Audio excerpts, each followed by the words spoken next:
자, PIC 감도 다녀오신 분이죠. 우리 박병창 이사님 모시겠습니다. 어서 오십시오. 네, 안녕하십니까. 네, 반갑습니다.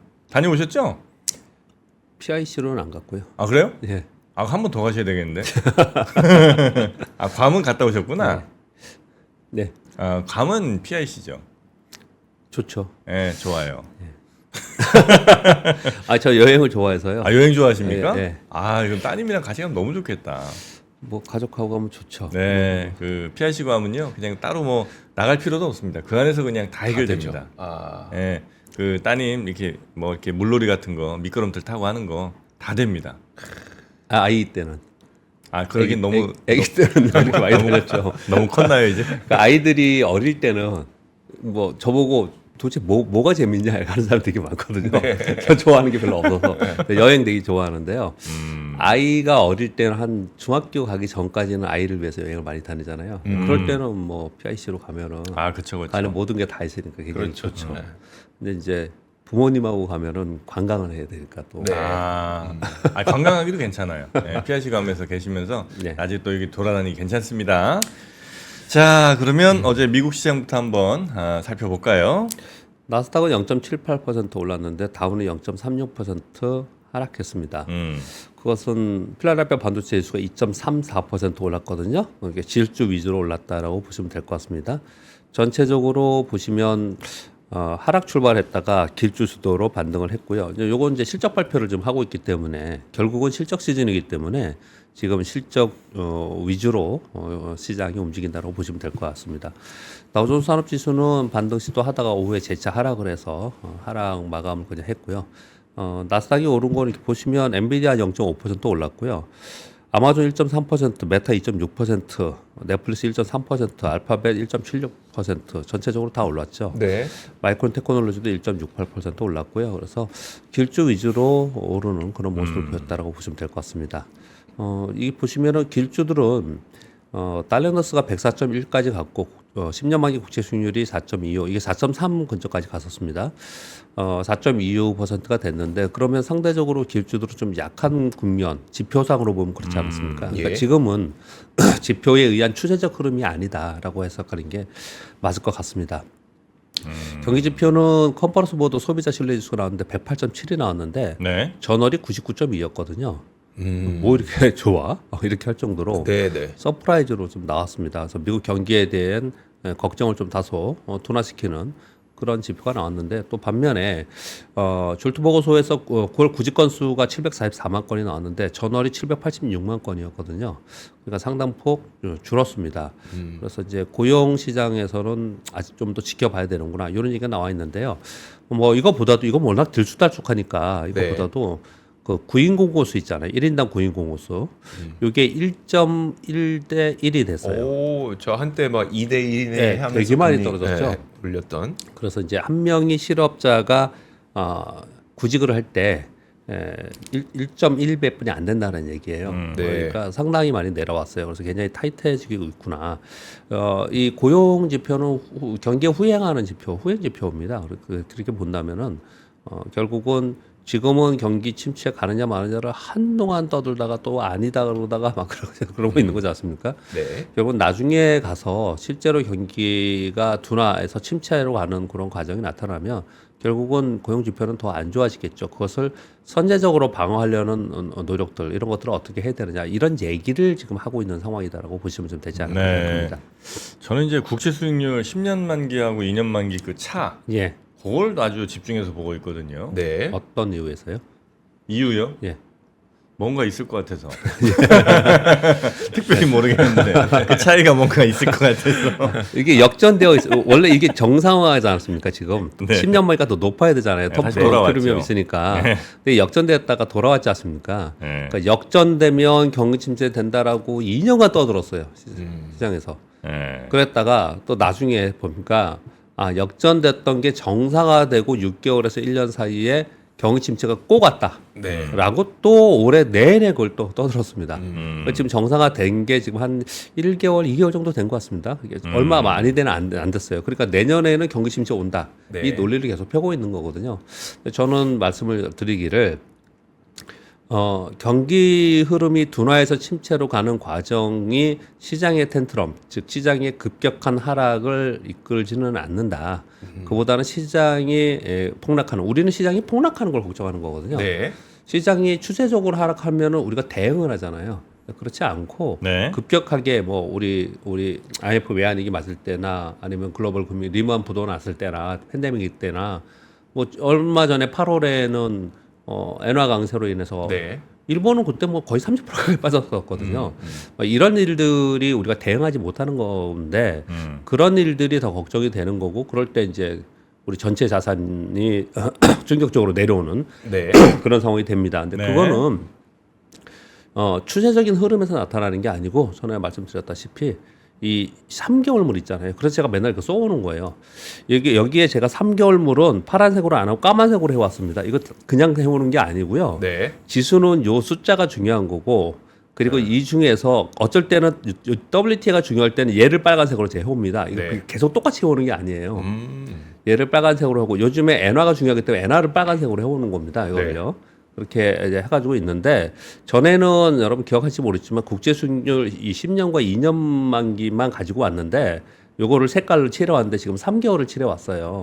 언제부터 그랬냐면 제가 요 3개월하고 2년 만기, 10년 만기 차를 보는 게 중요하다 이렇게 말씀드렸거든요. 네네. 이 10년 만기하고 3개월 만기, 3개월물하고 요거 두 개가 지금 역전되어 있는 상황이지 않습니까? 예. 4.6이고 4.25잖아요. 요게 정상화 됐을 때는 다 시스템 위기가 왔어요. 다시 모이다고. 시차를 안 두고 위기가 왔어요. 3개월이 그래요? 10년보다 예. 낮아지는 예. 그때가 되면 예. 그거는 이런 차이는 없었어요. 뭐 10년이 올라갔냐, 3개월이 내려갔냐 이런 차이는 전혀 없었고. 이제 10년은 천천히 내려가는데 어느 순간에 3개월이 갑자기 훅 빠지는 거죠. 빠지는 그거는 거죠. 그렇겠네요. 예, 그렇겠죠. 네네. 그러니까 요게 되게 중요해요. 아. 요게 되게 중요한데 요즘에 잘 보시면요. 네. 이 10년 만기와 2년 만기가 3.7, 3.8에서부터 많이 올라왔죠.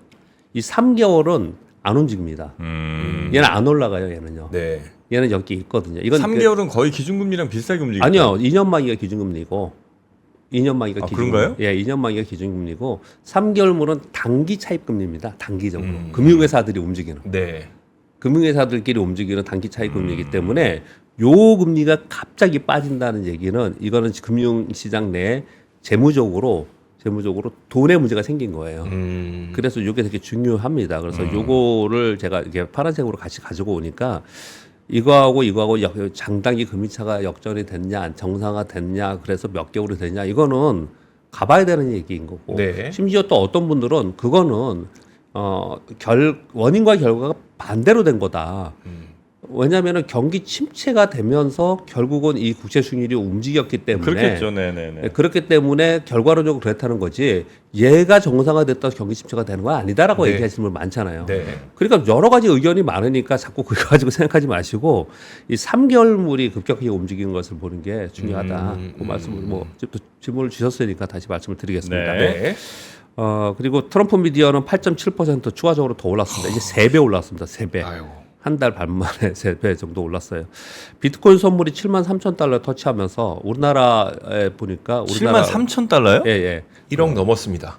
하나로 1억 네, 넘었대요. 우리나라 코인 거래소 보니까 1억이 하나로 넘었습니다. 역사적 신고 가격을 경신하는 그런 모습을 나타내고 있습니다. 이거 전부 다들 물론 비트코인은 장기적으로 좋다고 하는 사람들 굉장히 있지만 단기적으로는 전부 다 지금 선거를 앞두고 트럼프 트레이드의 역량이라고 보시면 좀 될 것 같습니다. 네. AMD가 실적이 좋은 것 같습니다. 다른 것보다 AMD가 좀 올랐거든요. 2, 3일 동안요. 그리고 실제로 본장에도 3.98% 올랐었어요. 네. 근데 가이던스가 보수적으로 나왔어요.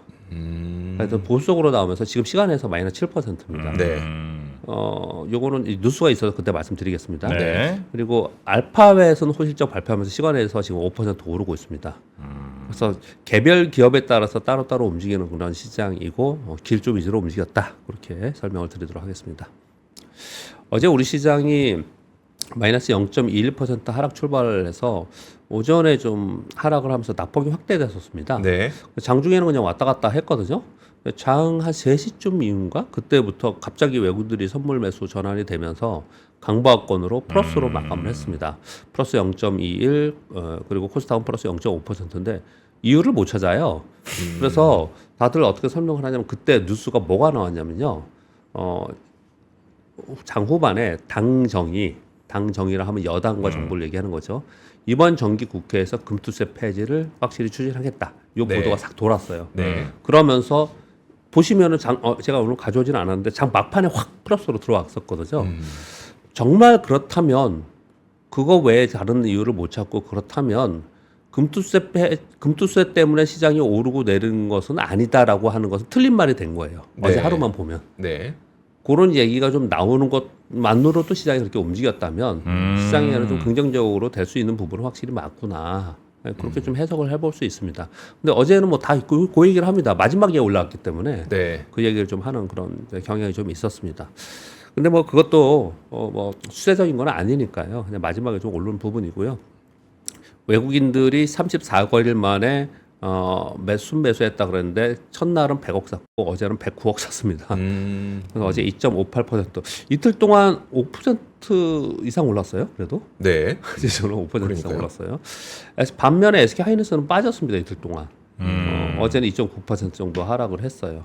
근데 이런 거는 뭐 때문일까요? 아니 삼성전자가 외국인들이 계속 팔다가 좀 이제 팔지 않아요. 그래서 뭐 자율 반등을 좀 하는 거겠죠. 네. 자율 반등을 좀 하는 그런 가운데 꼭 SK 하이닉스가 빠져야 돼요? 그런 건 아니잖아요. 그렇죠. 네. 근데 SK 하이닉스가 이틀 동안 거의 5%까지 빠졌어요. 또 SK 하이닉스는 왜 그럴까? 이게 수급입니다. 수급. 네. 수급이라고 딱 보시면 될 것 같아요. 롱숏 펀드들의 수급이지 않을까라고 생각합니다. 포지션들을 반대 포지션을 이제 취하는 거죠. 그렇게 보시면 될 것 같고요. 그리고 개별 기업에 따라서 주가가 뭐 서로 이제 차별화되고 있는데 예를 들어서만 가져왔습니다. 제가 어저께 눈여겨본 종목들 중에서도 예를 들면 LG화학은 시장 컨센서스 이하의 실적을 발표했다 그러면서 마이너스 6%가 났어요. 네. 주성 엔지니어링 반도체잖아요. 요즘 반도체 안 좋잖아요. 네. 근데 이거 그동안에 저도 계속 이걸 보고 있었거든요. 실적이 좋아요. 지난 분기도 좋았고 그 지난 전에도 1분기도 좋았고 2분기도 좋았고 요번에도 컨센서스도 괜찮았고 괜찮은데 주가는 계속 빠져요. 그래서 그냥 보던 차에 어제 컨센서스 기대 이상의 실적이 발표가 됐습니다. 물론 그것만 갖고 오른 건 아니에요. 주성 엔지니어링이 회사 분할을 하려고 그랬거든요. 네. 근데 회사 분할에 반대하면 주식매수 청구를 해줘야 되잖아요. 네. 증권에 네, 응해야 네. 되잖아요. 네. 500억이 넘으면 안 한다 그랬는데 500억이 넘었어요. 아. 이거는 반대가 많았다는 거예요. 네. 저라도 좀 반대를 했을 것 같아요. 네. 멀쩡하게 잘 하고 있었는데. 그렇죠. 네. 그래서 그러면 취소했거든요. 음. 그래서 그 500억이거든요. 그 500억을 갖고 자사주 매수한다는 발표가 있었어요. 거기에 플러스 알파가 돼서 더 오른 것 같은데 여하튼 후시적 발표하면서 한 7, 8% 오르더라고요. 네. 결국은 14.7% 상승으로 마감을 했습니다. 근데 지금 실적에 따라서 그러니까 이런 거예요. 제가 뭘 설명을 드리려고 하냐면은 지금 반도체 소부장들 다 좋잖아요. 엄청나게 빠졌어요. 근데 멀쩡하게 실적이 좋아도 그냥 다 빠지는 거예요. 그게 시장이에요. 네. 그래서 그런 말씀 드리잖아요. 개개인은 굉장히 현명한데 모여있는 군중은 우둔하다라고. 네. 시장이 그렇거든요. 근데 시장은 그 섹터로 움직이면서 그 중에 괜찮은 종목들도 같이 다 빠지는 그런 현상을 보이는데 지금은 실적 시즌이지 않습니까? 네. 그러니까 실적 시즌이기 때문에 개별적으로 움직인다는 설명을 지금 드리는 거예요. 그 실적에 따라서는 개별적으로 움직이고 있더라. 그 말씀을 좀 드리겠습니다. 어제도 뭐 우리 시장이 아주 큰 특징은 아니었고요. 어제 말씀을 드렸듯이 올라오는데도 보니까 또 쉽게 올라와요. 살짝 올라오는 게. 보니까 매도도 많이 없어졌구나. 네. 라는 정도의 느낌. 뭐 그런 정도라고 보시면 될 더 것 이상 같습니다. 매도할 게 없는 거 아닐까요? 아닌가? 올라가면 또 매도 나오겠죠. 아, 그래요? 네, 매도 있는데 네. 강도를 얘기하는 겁니다. 강도. 그 강도. 제가 지금 실적에 대해서 잠깐 말씀을 좀 드렸는데 요번에 실적 발표하는 걸 쭉 보면서 어떤 생각이 많이 들었냐면요. 우리나라 얘기하는 겁니다. 기업 실적 발표되는 것들 쭉 보면서 상대적으로 지수 관련주인 대형주들은 어닝미스가 많아요. 그래요? 왜 그러냐면 우리 지수 관련 대형주들이 있는 데가 수출주 반도체하고 네. 2차 전지하고 네. 그러니까 시가총액이 높은 데는 그렇죠. 그런 데잖아요. 네. 그런 데들은 어닝미스가 거의 대부분 많아요. IT 쪽이. 음.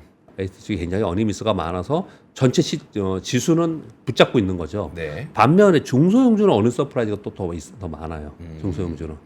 그런데 전체 시장이 붙잡혀 있기 때문에 중소형주 어닝 서프라이즈 나와도 어닝 서프라이즈 나와도 별로고 미스 나오면 빠지고 네. 뭐 이런 상황이 좀 되는 거예요. 만약에 지금 미국처럼 대형주 단에서 어닝 서프라이즈가 나오면서 지수가 팍팍 올라간다. 네. 그러면 중소형주의 실적이 좋으면 굉장히 크게 반영했을 거예요. 네. 근데 그 반영도가 약하다. 어닝 서프라이즈가. 그 설명을 먼저 좀 드리려고 하는 거예요. 예, 지금 그런 상황이라서 뭐 안 좋다는 얘기죠. 근데 네. 그런 모습이 좀 나타나고 있고요.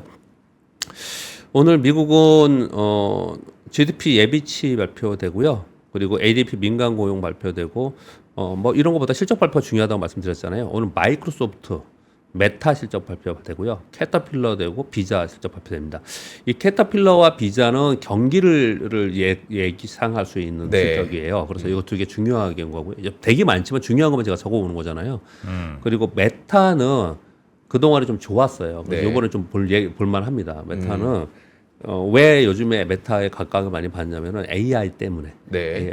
예전에는 이게 텍스트였는데 지금은 텍스트가 아닌 물리적으로 볼 수 있는 눈으로 볼 수 있는 모든 것이 AI의 서비스로 인해서 네. 그것이 대조합되는 이런 것들을 지금 이제 되고 있지 않습니까? 근데 메타의 글래스라는 거는 그 엑셀 가상현실이라는 걸 우리가 눈으로 보는 것으로 확장하는 거지 않습니까? 네. 그래서 거기에 AI 기능에 들어가는 것들에 대해서 굉장히 기대가 커요. 그래서 그 부분이 어떻게 나오는지에 대해서 관심을 좀 많이 갖고 있는 편입니다.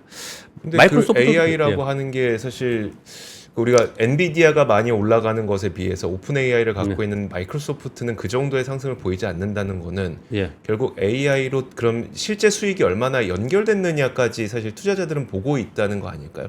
근데 당연하죠. 메타가 굉장히 지금 최근 주가가 너무 좋아서 예. 단순히 AI 그러면 그들이 지금 개발하고 있는 그걸로 뭔가 수익이 나고 있는 상태. 그 말씀은 맞는 말씀입니다. 지금은 AI 하드웨어 시대잖아요. 예. 하드웨어는 수익을 내고 있잖아요. 네네. 근데 그것을 소프트웨어 해가지고 서비스 해가지고 B2C로 상용화해서 돈을 버는 거는 이후의 일이지 않습니까? 네. 그걸 누가 가장 빨리 현실화시킬 수 있느냐를 찾는 네, 거예요. 네. 시장에서는. 그걸 이제 찾는 거죠. 그런 거 찾을 수 있는 데가 뭐 마이크로소프트, 아마존, 애플, 메타 이런 데들을 지금 찾고 있는 네. 거고 누가 정말 현실화 시키느냐 여기에 시장에 관심이 굉장히 많은 거죠. 네, 그렇게 보시면 될 것 같고요. 뭐 시황은 어제랑 그냥 같은 걸 적어 왔습니다. 다음 주에 대선 있고 FMC 회의 있고 실적 발표 있기 때문에 그냥 지금 보시면 실적에 따라서 움직이잖아요. 네. 이번 주는 그냥 계속 실적에 따라서만 봐야 될 것 같고요. 지금 트럼프 트레이드가 뭐 아주 막판에 되니까 이제 뭐라고 표현할까요? 그 더 치열해지잖아요. 네. 더 강해지지 않습니까? 근데 뭐 언론상으로는 접전이라고 그러는데 만약에 뒤집어지면 큰 이쪽에 거래하시는 분들은 진짜 큰 손실이 날 수 있는데 근데 펠리스가 만약에 이기면 예. 근데 그렇게 생각 안 하는 것 같아요. 근데 제가 말씀드리고 싶은 거는 트럼프 후보가 이긴다 하더라도 이거는 이벤트일 가능성이 상당히 지금 있어 보여요. 왜냐면 너무 가팔라요. 다들. 네. 대표적으로 트럼프 미디어 그렇잖아요. 네. 트럼프 미디어 지금 뭐 3배 올랐는데 트럼프 후보가 당선됐어요. 그럼 와 이제부터다 그럴까요? 그건 아니거든요. 네. 당선되면 끝이지. 예. 그렇게 좀 보여집니다. 당선되면 만약에 그렇다면 반토막 나지. 그런 경우 많이 하셨잖아요. 만약에 그렇다면 국제 순위라고 달러는요. 그러니까 거기에 얼마나 반영됐는지를 잘 모르겠어요. 이게 되게 중요해요. 네. 우리 시장에서 트럼프 예. 미디어가 오르는 데는 아, 우리가 그거는 직접적으로 뭐, 아니잖아요. 네. 달러 인덱스와 국제 수익률이 올라가는 부분이 트럼프 트레이드에 반영이 되면서 올라갔다라고 네. 한다면 네. 그러면 실제로 결과가 나오고 나서는 다시 원위치 찾으려고 할 가능성이 상당히 있겠죠. 뭐 좀 이따 다시 한번 말씀드리도록 네. 하겠습니다. 네. 그리고 우리나라는 내일 삼성전자 본실적 발표를 합니다. 그래서 컨퍼런스 콜이 나오겠죠. 예. 요게 핵심 포인트인 것 같아요. 우리나라 전체 시장은 여기에 좀 관심을 좀 가지면 될 것 같습니다. 전체 시장 흐름을 말씀드리기 때문에 요거 얘기하는 거예요. 삼성전자 얘기하는 게 아니고요. 그렇게 말씀드리도록 하겠습니다. 1번 뉴스는 아까 권 기자님이 전해주셔서 저는 짧게 말씀을 드리도록 하겠습니다. 내년 1월 2일 시행으로 미국 내 우려 국가의 미국의 기술 및 제품에 대한 투자에 대해서 제한하는 그러니까 재무배 신고에 대한 이걸 세부 최종 규칙을 발표했습니다. 그 내용은 이렇게 뭐 지금 여기 보니까 연합뉴스에서 이렇게 표를 만들었는데 이 네. 내용을 읽어보잖아요. 안 해요. 그러면 제가 보기에는 미래 성장의 기술은 다예요. 음. 거의 대부분 걸면 다 걸 수 있는 그런 상황이 좀 됐습니다. 그래서 이거는 뭐 누가 대통령이 되든 이쪽으로 계속 진행이 되지 않을까 이렇게 생각을 해봐야겠죠. 아무튼 뭐 이런 내용이 좀 나와 있는 거고요. 자, 이번 뉴스는 아까 공장님 전해 주셨기 때문에 이렇게 한번 넘어가겠습니다. 이거 한번 읽어보시고요.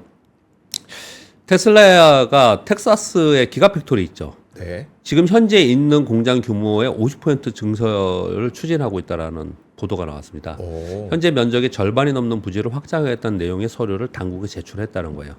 그리고 여기 해당 부지에는 전기차 조립 라인이 설치될 가능성이 높다. 그렇게 얘기를 하고 있고 내년 12월 31일 날 증설 마무리 계획이다라고 하고 있거든요. 요 얘기가 나온 거는 예. 요 서류가 제출됐다는 거 하고요. 네. 그리고 거기에 뭘 하려고 하느냐라는 그 가이드라인이 좀 있어요. 네. 그래서 추정해 보니까 그렇더라.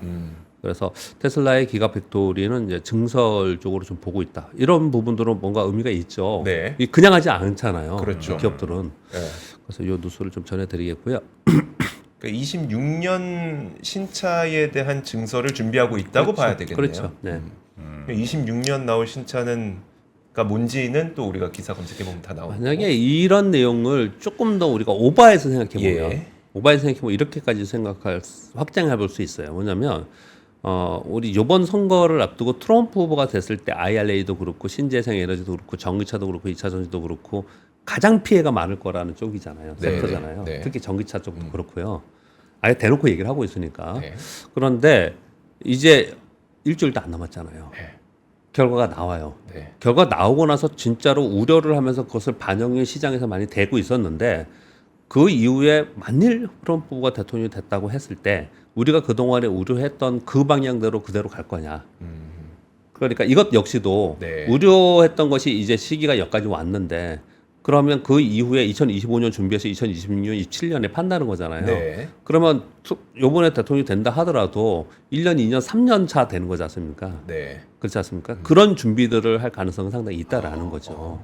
조금 더 확장해서 생각해 보면 그런 얘기를 좀 드리겠고요. 네. 폭스바겐이 지난번에 독일 공장 자기네 안에 한 곳 폐쇄한다 그랬는데 지금 보도들은 세 곳을 폐쇄하고 전 직원 임금을 10% 일괄 삭감을 제한하고 있다라는 얘기를 하고 있어요.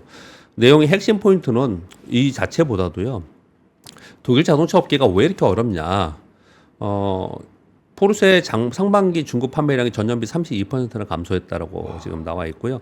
중국의 경기 침체와 중국의 전기차 전환으로 인해서 위기를 맞고 있다 이렇게 말씀드렸는데 제가 지난주에 중국은 전기차 캐즘이 없다 네. 그런 보도 이렇게 말씀드렸잖아요. 네. 그래서 왜 중국 여행 다니시면은 중국 가면은 다 독일 차잖아요. 네, 좀 돈 좀 그렇죠. 있는 사람은 다 벤츠 길에 다 벤츠잖아요, 거기요. 네. 독일이? 네, 중국이. 중국이? 예. 그렇지 않습니까? 좀 사는 동네가 그렇죠. 예, 그런데 그게 많이 바뀌고 있다라는 거예요, 이게. 그걸 읽을 수 있는 거죠. 그러니까 중국 자기네 나라 전기차도 이렇게 잘 만드는데 굳이 벤츠? 뭐 이런 거예요? 그러니까 외국에 있는 비싼 내연 기관차가 중국에서는 점차로 어려워지고 있다라는 것. 와, 저는 라는 포르쉐가 이렇게 감소했다는 게 좀 놀랍네요. 그러니까 왜냐면 포르쉐라고 하는 거는 차의 성능을 갖고도 타지만 예. 이미지를 갖고도 예, 예. 타는 거 차잖아요. 예, 아, 그래요? 사실 그러면 이제 난 포르쉐 타는 사람이야라고 예. 하는 뭔가 그 뻐길 수 있는 그런 게 있을 텐데 그것조차도 이렇게 줄어들었다는 게 물론 불황도 있겠지만 네. 선택권, 그러니까 특히 중국 전기차 가운데 선택권이 넓어졌다는 것도 영향을 미친다는 측면을 보면 예. 와 되게 놀랍네요. 진짜. 탈 사람은 타겠죠. 예. 포르쉐가 이쁘잖아요. 예. 뭐 그러니까 계속 타고 있는 사람은 타겠지만은. 이뻐요. 네. 예? 아니 이쁜데 중국 전기차도 이쁘게 잘 만들더만 요즘에. 그러니까. 네, 거의 똑같이 만들던데. 그러니까 포인트는 그런 것 같아요. 중국에서 독일 차들이 상당히 그동안에 성장했는데 네. 점차로 어려워지고 있다. 이게 현실이다라는 거죠. 그러니까 이런 것들을 보면서 우리의 차들이나 이런 것들 전체적으로 우리가 투자하는 사람들이니까 우리는 네. 그냥 흐름들을 좀 이해할 수 있는 보도인 거죠. 제가 실적 미국의 개별기 실적을 미리 자세히 설명드리진 않지 않습니까? 아까 네. 시황하면서 말씀드렸는데 AMD하고 알파벳 실적 발표했잖아요. 네. 그런데 왜 빠졌냐 오르냐도 아까 제가 설명을 잠깐 드렸는데 중간에 의미 있는 것들이 있어서 말씀을 드리겠습니다. AMD는 4분기 가이던스 실망으로 인해서 지금 시간에서 7% 빠지고 있거든요. 4분기 가이던스를 72에서 78달러를 제시를 했어요. 78억 달러로.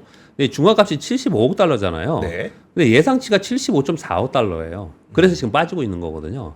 그런데 좀 이렇게 낮춘 부분에 대해서 원래 보수적으로 좀 낮추는 부분도 있지만 전체적으로 보면 AI 서버는 전년비 2배, 클라우드는 전년비 31% 증가했는데 게이밍 매출이 전년비 무려 마이너스 69%나 감소했다는 거예요. 네. 근데 이게 굉장히 비중이 있어요, AMD는. 그래서 보니까 여기도 여전히 우리 반도체처럼 좋은 쪽 서버 쪽하고 AI 서버 쪽은 계속 좋은데 원래 고전적으로 있었던 레거시 쪽이 있었잖아요. 네. 이런 쪽은 계속 고전을 하고 있는 그런 대목으로 좀 읽혀서 그 말씀을 좀 드리겠고요. 구글도 의미가 있는 게 하나가 있습니다. 어떤 거냐면 3분기에 클라우드 매출이 전년비 34.9%가 증가를 했대요. 디지털 광고 매출이 증가하고 클라우드 매출이 증가했는데 요걸 시장에서 어떻게 해석하냐면 AI 기반의 서비스 매출 증가로 투자 성과, AI 투자 성과가 나오기 시작하는 거 아니냐. 요 얘기를 지금 하고 있는 건데요. 네. 근데 사실 우리 뭐죠? 유튜브 가격 올린다고 막 오더라고요. 프리미엄이요? 네, 가격 올린다고 오더라고요. 이런 것들이 작용을 좀 했을 가능성이 있는 것 같고요. 그리고 우리가 지금 아까 이 기자님도 질문을 주셨을 때 지금은 AI 하드웨어만 계속 뭐 주가도 좋고 이익이 나는 거잖아요. 네. 근데 이거 언제 돈 벌어? 계속 이렇게 여기다가 돈 때려 박아 놓고 언제 돈 벌어? 이런 얘기를 하지 않습니까? 그런데 지금 갑자기 또 생각이 안 나네. 네. 뭐요? AI 대표 챗GPT 만드는 회사. 만든 회사? 오픈AI요? 오픈AI. 네, 오픈AI. 네. 왜 이래요? 왜 이래요? 내가 아니, 너무 많은 뉴스 하다 보면 네. 오픈AI가 생각 안 나죠. 오픈AI의 네. 매출이 있잖아요. 네. 그거 뜯어볼 필요가 있는데 매출에 상당히 많은 매출이 B2C로 개인들의 사용료로 지금 매출이 우리 늘어나고 댓글에도 있대요. 지금 챗GPT 네. 월 22달러 내고 사용하신 분들이 그게 은근히 있대요 지금. 네. 한번 써보면 안 쓸 수가 없다는데요. 그래서 그게 계속 늘고 있다는 거예요. 저는 얼마 전에 퍼플렉시티를 결제를 시작을 했거든요. 퍼플렉시티는 뭐예요? 퍼플렉시티도 그런 건데, 그러니까 챗GPT 같은 거예요? 네네. 근데 어디 거예요, 그는? 퍼플렉시티요. 어디 거냐고요? 그러니까 퍼플렉시티. 그러니까 회사 이름이에요? 서비스 이름도 퍼플렉시티고. 그래서 이게 여러분 혹시 어쨌든 근데 퍼플렉시티가 여러분한테 왜 손가락질하는 거예요, 도대체? 아니, 손가락질이 아니라 그러니까 뉴스를 검색하거나 정보를 찾는 데에는 훨씬 더 좀 친절하다. 그러니까 서비스가 좀 친절한 편이어서 그래서 저도 그걸 결제하기 시작했는데 이런 걸 보니까 뉴스를 이렇게 좀 잘 소팅을 해주는 거예요? 네. 그런 걸 보니까 저도 이거 돈을 쓰고 있네. 라는 걸 좀 최근에 느꼈거든요. 그럼 뭐 물어볼 때마다 이렇게 알려준 게 결국 그럼 그 돈 써서 한 거네, 그죠? 얼마 전에 와, 지금 나는 되게 엄청 찾은 줄 알았거든요. 그냥 퍼플렉시티에 물어본 거예요, 그냥. 더 좋죠, 뭐. 정확하게 살 수 있으니까 시간도. 남는 시간 놀더라고요. 제가요? 공교롭게 다음 뉴스도 그런 뉴스인데요. 네. 원래 요 뉴스를 먼저 정하고 픽하고 이런 뉴스를 오늘 본 건데 이 그러니까 플렉서비티에 리가 들어간 거예요. 그러니까 또 합치니까 발음이 어렵네요. 리플렉서비티. 예. 이 회사가 무슨 회사냐면 뭐 하는 회사냐면 주식 채권 원자재에 대한 인사이트를 제공하는 회사예요. 트레이딩 통계나 SEC 자료 등 데이터를 대량으로 수집해서 얘네를 활용해 가지고 정보를 주고는. 그러니까 우리나라로 따지면 뭐 FM 가이드 같은. FM 가이드. 근데 이제 이걸 AI로 해주는 우리도 거예요. 3% 가서 이런데요. 그런데 여기서 요번에 펀딩을 하는데 여기에 3천만 달러 정도의 펀딩에 드래컨 밀러나 뭐 이런 월가 인사들이 펀딩에 참여했다는 거예요. 그러니까 이게 AI 회사거든요. 이런 게 이제 AI 서비스 회사죠. 서비스 회사예요. 이제 이런 것들이 지금 되고 있다는 얘기를 좀 하고 있더라고요. 결국은 이제 AI 서비스 쪽에 어떤 투자가 많이 일어나고 그 서비스에 출시가 많아지게 되면 추론 쪽에 그렇겠죠. 반도체가 많이 어디까지 갈지에는 모른다라고 AI 전문가분들이 얘기를 지금 하고 있지 않습니까? 근데 제가 이거를 갑자기 껴들었냐면 굳이 이제 말씀하시는데 껴든 이유가 뭐냐면 어제 나왔던 뉴스 가운데 하나가 전 되게 눈에 띄었던 게 오픈 AI가 브로드컴이랑 TSMC랑 손잡고 반도체 만든다. 근데 이게 추론 반도체 만든다는 얘기였었거든요. 이 뉴스도 거기서 검색해서 알려준 거죠? 아니에요. 찾아온 겁니다. 어젯밤에. 그래서 사실 그러니까 추론 쪽의 수요가 앞으로 늘어날 거라는 이야기는 많은 분들이 했어요. 네. 근데 언제 왜 늘어나냐? 결국 서비스가 많이 출시가 되려면 이쪽이 필요하다라고 하는 건데 일단 그 지금 병목이니까 네. 엔비디아 때문에 병목이니까 오픈 AI도 그러면은 브로드컴이랑 TSMC랑 손잡고 반도체 만든다. 그러니까 이제 이거 하드웨어는 막 채워놓고 있잖아요. 예, 지금. 예. 그리고 나서 그 다음은 뭐가 될지는 이제 서비스지 이제. 진짜 어떤 게나 어떻게 나올지는 그치. 우리가 모르는 영역인 거예요 지금. 사실은. 아, 우리도 이거 해야 돼. 해야 됩니다. 저희요. 네, 이거 우리도 이 해야 된다고 인공지능 시대, 봅니다. 우리도 네. 그냥 이렇게 남들 뭐 하는 거 소개만 할 때가 아니에요. 적극적으로 뭘 해야 됩니다. 예. 맞아요. 뭘 하지? 광고 AI 같은 거 한번 할까? 그건 이제 끝나고 네. 들어가서 네, 네. 하시고 지금 네. 자, 다음 뉴스는 뭐죠? 삼성과 키옥시아가 낸드 플래시 생산량 감축한다는 디지타임스 아시아에서 발표가 아. 있었습니다. 전반적인 수요 감소로 인해서 생산량 감축한다. 뭐 해야겠죠. 애플이 지금 M4 칩을 사용하고 있거든요. 네. M5 칩 출시에서 TSMC의 공정 주문이 증가하고 있다는 보도가 나왔습니다. 차세대 칩 M5 개발에 대규모 투자를 하는데 TSMC 3나노 공정을 채택을 했고 내년 하반기에서 연말까지 내년 안에 출시할 계획이다. 이렇게 지금 보도가 나와 있습니다. 자, 여기까지만 말씀을 드리면서 제가 가능한 못할 수도 있겠지만 한 가지 정도 지금 대선 후에 어떤 흐름일까? 어제 그 차트를 보고 말씀을 좀 드렸지 않습니까? 네. 미국도 그렇고 우리나라도 그렇고 미국의 대선 후에는 다 떴어요. 특히 우리는 더 많이 떴어요. 뭐 꼭 그렇다고는 아니지만 그렇다라는 것만 말씀을 드렸습니다. 네. 자, 아시아 경제에서 이런 뉴스가 나왔습니다. 트럼프가 당선되면 미국 적자 1경이 늘고 국채 금리는 급등할 거다. 한국은행의 뉴욕 사무소에서 미국의 연방예산위원회 자료를 인용해서 분석한 자료에 의하면 트럼프 당선 시에 재정 적자 7.5조 달러가 증가할 거다. 10년 국채 금리는 0.43% 포인트 상승할 거다. 0.5 상승하니까 굉장히 많이 상승하는 거죠. 해리스 당선 시에는 재정 적자 약 3.5조 달러 증가할 것이다. 이런 근거는 뭘로 알 수 있느냐? 재정 적자의 주요 원인은 감세다. 감세하겠다고 그러지 않습니까? 네. 지금 해리스 후보는 40만 달러 이하의 사람들한테는 40만 연봉 엄청 높은 거잖아요. 네. 근데 이 미국은 40만 달러 이하가 이제 서민인 거죠.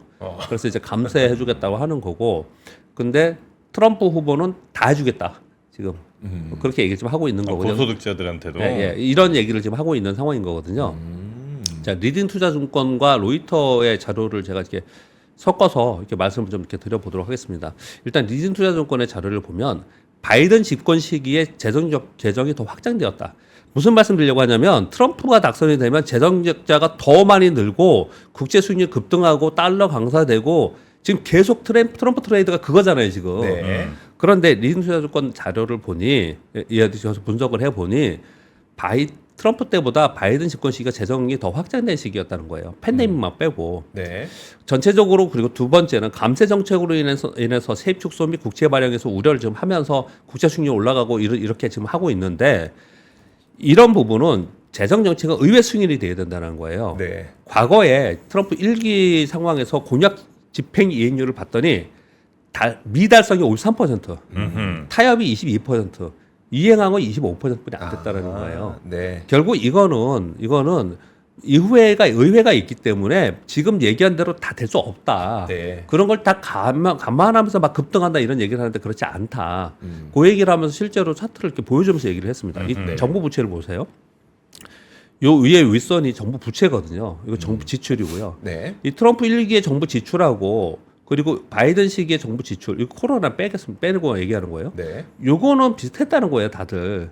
근데 정부 부채가 늘어나는 거는 팬데믹을 지나면서 정부 부채가 이만큼 늘어난 거거든요, 지금. 네. 확 늘어났다. 지금 여기에 있는 거고 트럼프 1기에는 정부 부채가 여기뿐이 없었습니다. 근데 엄청나게 늘어 있죠. 얘는 이 팬데믹을 지나면서 그랬던 거고요. 전체적으로 정부 지출은 트럼프 1기에 트럼프 시기에도 요런 모양이었고 바이든 시기에도 요런 모양이었고 마지막에 좀 올라간 부분입니다. 정부 지출은 마지막에. 두 번째를 보시면 재정 적자를 보시면 이 빨간색이 미국의 재정 적자거든요. 지수 대비. 재정 적자를 보면 트럼프 1기 시기에 재정 적자가 늘긴 늘었어요. 그렇지만 이렇게 점진적으로 이렇게 늘었잖아요. 네. 점진적으로 늘었지 않습니까? 그러니까 팬데믹 때는 당연히 많이 늘었고요. 이후에 바이든 시기에 다시 올라와서 이 재정제 빨간색이에요. 이걸 잘 보시면 정상화됐다가 다시 또 떨어지죠. 그래서 들쭉날쭉 좀 했습니다. 이런 것들을 전체적으로 봤을 때 트럼프 시기에 재정 적자가 확대되고 그래서 국제 수익률이 막 급등하고 이거는 아니었다라는 거예요. 그보다는 제가 어제 차트로 설명드렸던 것처럼 그 당시의 경기의 상황과 그리고 그 당시에 기준금리를 오르는 시기였냐, 긴축의 시대였냐, 완화의 시기였냐, 이게 훨씬 더 중요했더라. 네. 그러면서 이제 제가 보여드렸던 것 중에 하나가 이거지 않습니까? 지금 미국 정부의 이자 지출이 2016년도에 트럼프 시기면 여기잖아요. 네. 근데 이게 지금 사상 최대가 됐다라고 하면서 요 말씀 한번 드리면서 우리 미국 걱정은 할 필요는 없지만 현상은 이렇습니다. 이렇게 말씀 한번 드린 적이 있지 않습니까? 네. 그러니까 이 얘기는 뭐냐면 지금 우리가 막 얘기하고 있는 거는 그때도 2015년도에도 막 얘기하고 2016년도에 막 얘기했던 그런 것처럼 지금도 그럴 거라고 하지만 실제로 트럼프 집권 시기에 그렇게 우리가 생각했던 대로 되지 않았더라. 그 얘기를 좀 하나 하고 있는 그런 상황이에요. 그러면서 이제 여기까지만 말씀드리면서 어떤 생각이 저도 그저 들냐면요. 그때는 2016년도 11월 전에 시장이 되게 안 좋았어요. 네. 안 좋았던 거는 트럼프 집권이 되면서는 굉장히 안 좋을 거라고 생각하면서 지표들도 안 좋았고 시장도 안 좋고 그랬거든요. 근데 지금은 시장도 계속 올라가고 있죠. 네. 지금 트럼프 후보가 지금 시장 오르는 거는 내가 우세했기 때문에 올라간다고 지금 막 얘기한다면서요. 네. 그 보도를 보면은 지금 올라가고 있지 않습니까? 그리고 이런 지표들도 트럼프 후보가 될 거라는 쪽으로 가고 있잖아요. 네. 즉 결론은 뭐냐면 2016년도에는 선반영하지 않았어요. 트럼프 후보가 될 거라는 생각 안 했다니까요. 네. 16년엔 그랬죠. 희절이 되는 줄 알았지. 선반영하지 않았기 때문에 되고 나서 그게 움직였던 거예요. 네. 그랬다가 아까 보여드렸듯이 볼게요. 이 밑에 있는 이게 국제 수익률이거든요. 네. 국제 수익률이 조금 올라갔다가 다시 내려와서 이 흐름은 이제 기준금리의 흐름인 거고요. 경기의 흐름인 거고 그랬다가 다시 내려갔어요. 네. 그러니까 이때 보면 국제 수익률이 2016년에 떨어졌죠, 처음에는. 네. 그랬다가 다시 올라갔잖아요. 그러니까 그걸 반영하지 못했을 때의 상황인 거고요. 지금은 이걸 반영하면서 트럼프가 될 거라고 반영하면서 올라갔잖아요. 네. 그러니까 그때처럼 되고 나서 올라가는 게 아니고 선반영됐을 가능성이 상당히 있다. 그렇게 좀 해석을 좀 해봐야 되지 않을까라고 생각한다는 거죠. 네, 네, 네. 일단 뭐 오늘 두 번째로는 요 정도까지 말씀드리겠습니다. 알겠습니다. 지금 이제 미 대선 날까지 우리 시청자분들, 우리 구독자분들이 좀 아시면 투자에 좀 더 도움이 될 만한 이야기들 하나하나 이렇게 좀 미 대선 관련된 이야기를 우리 또 이사님께서 펼쳐주고 계신 거고요. 네. 예, 이번 주 아마 쭉 조금 더 다른 이야기들을 계속 해주실 겁니다. 자, 우리 박병창 이사님 오늘 고생 많으셨고요. 내일 아침에 다시 모시도록 하겠습니다. 네. 고맙습니다. 감사합니다. 삶의 격을 높이는 9가지 지혜를 함께 나눕니다. 위즈덤 칼리지 시즌 2 영상 아래 링크를 클릭하시면 자세한 내용을 확인하실 수 있습니다.